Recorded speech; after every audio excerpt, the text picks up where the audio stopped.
Hello mga tropa. Ayan. So ngayon, magluluto naman tayo ng ano, chicken. Nalalagyan natin ng liempo Max Restaurant Style. So ito just natin. Para tayong bay leaf, onion, garlic, onion leeks. Ito optional naman. Pero may puno kasi tayo ng dayap. Yan. Ayan, dahon ng dayap. Tapos paminta. Saka ginger. Yan. Tapos lagyan natin ng konting asin. Pampalasa.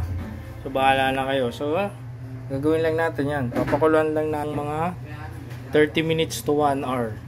Tapos sabay ipiprito naman natin. So yun lang. Ang ingredients natin sa chicken, whole chicken, papakuluan lang natin siya ng 30 minutes to 1 hour. Yan. Ngayon ang menu natin is whole chicken, max fried chicken style mga tropa. So yun ang itsura niya mga tropa. Pakuluan lang niya natin ng 30 minutes to 1 hour or depende sa inyo kung gusto niyo pa pwede niyo para mas lumambot mga tropa. Pero okay na yun, 30 minutes to 1 hour para sa akin.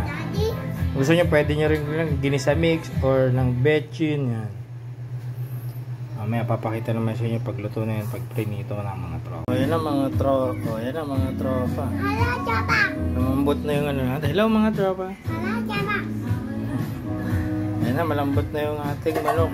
Biyak pa nga na. Ito pinagpakulan, tatago natin yan para meron tayong chicken stock.